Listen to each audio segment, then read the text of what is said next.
Otep, cher Kamit, aujourd'hui, une fois de plus, je vais faire un partage avec vous en ce qui concerne les esprits, mais ça va renvoyer aux esprits servants, à la différence de guide spirituel, ancêtre, esprit guide.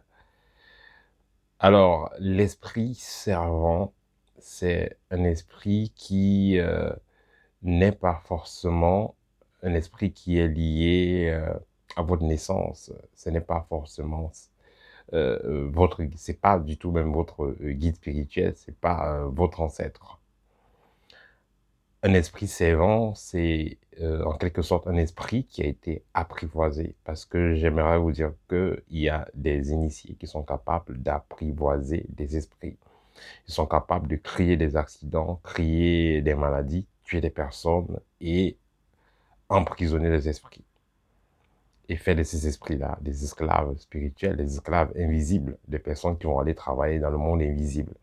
On parle souvent aussi de femmes-là, de cons et autres associations magiques dans lesquelles il y a des pratiques qui consistent à tuer des personnes, à créer, accélérer la mort des personnes, faire que des personnes meurent, soit de façon brutale et directe, soit de façon indirecte, c'est-à-dire qu'on crée des maladies à des personnes et elles vont mourir à petit feu. Une fois que ces personnes vont mourir, donc, ils vont donc capter l'esprit de la personne par des techniques mystiques. Ils vont capter l'esprit de la personne et soumettre cet esprit-là à la servitude. Et cet esprit-là va être un esprit qui va faire que servir. Et il y a donc des personnes qui seront dans des sectes à un niveau donné. À un moment donné, ils vont, pour atteindre certains grades, ils vont sacrifier les membres de leur famille pour atteindre certains grades. Mais ces personnes qui seront sacrifiées seront utilisées par eux-mêmes pour la plupart des cas, ou par leur loge dans certains d'autres cas. Et il y a un autre cas encore où des personnes seront vendues, ils seront vendus tout simplement et seront utilisés en esclavage dans le plan invisible, pas forcément par des gens de leur famille, mais par des gens qui font partie de la secte, peu importe dans quel endroit ils se trouvent. Il y a une pratique qui se faisait à un moment donné au Cameroun, en Afrique centrale, autant pour moi. Cette pratique-là, on l'appelle la vente olympique, la vente Olympia. La vente olympique, la vente Olympia, qui consistait euh, à faire que certaines maisons mystiques s'enrichissent d'esprits serveurs. Et ici, qu'est-ce qu'ils faisaient? Les gens qui étaient avides d'argent, qui étaient assoiffés d'argent, venaient donc avec des photos, des gens qui les ont fait du tort. Euh, Ils venaient donc sacrifier ces personnes. Ils partaient donner les photos de ces personnes et se retrouvaient avec des sacs d'argent. Et on les donnait de l'argent. On les donnait de l'argent. Donc, c'est des pratiques qui se font toujours. Il y a des gens qui font ça. Vous apportez les photos des gens qui vous ont fait du mal et ils finissent de faire le rituel. Ils vous donnent une certaine somme d'argent. Vous rentrez avec. Donc, qu'est-ce qu'ils faisaient en fait? Ils achetaient l'âme de la personne et vous donnaient une certaine somme d'argent en compensation. Donc, tout ça pour vous dire que il y a des pratiques qui se faisaient et qui se font toujours même d'ailleurs, où des sorciers vont utiliser des âmes des personnes dont ils font faire ce qu'on appelle les esprits serveurs, donc les esprits esclaves. Il y a cela quelques années. On a découvert, je pense, dans la zone du Togo, dans le temple d'un monsieur qui traitait les gens, soi-disant marabout, il y avait beaucoup de cadavres secs, des reliques humaines.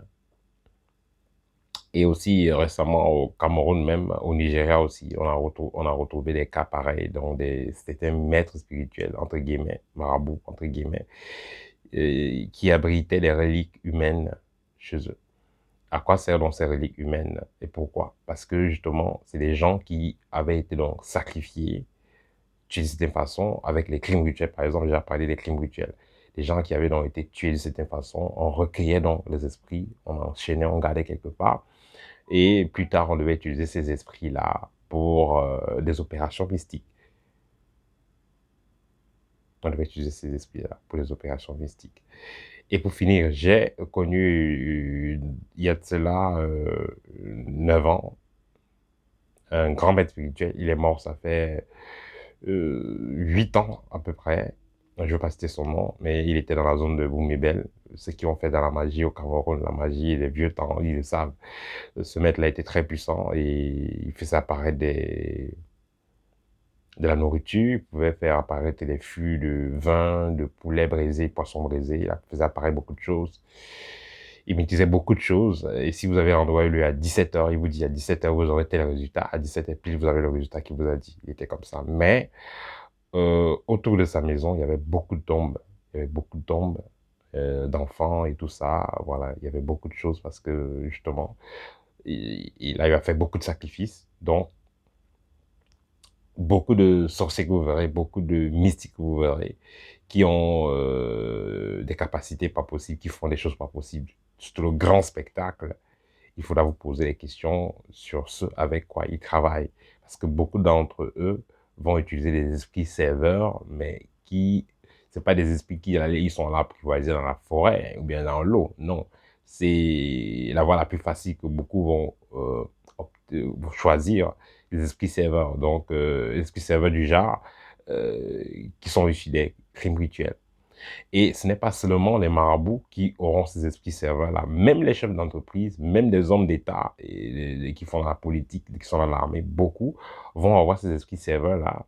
Non seulement ils vont les avoir dans des loges dans lesquelles ils sont en faisant des sacrifices, mais ils vont aussi avoir ces esprits serveurs-là en les commandant tout simplement chez des marabouts ou chez des sorciers ou chez des mystiques. Ils vont commander quelqu'un. C'est pourquoi vous voyez quand les élections arrivent dans certains pays, il y a des crimes rituels et autres, parce que justement, ces gens-là vont aller demander des esprits serveurs. Et pour faire ces esprits serveurs, il faut faire des crimes rituels, créer des accidents et autres, recueillir ces esprits-là pour que ces esprits-là soient enchaînés et mis en esclavage.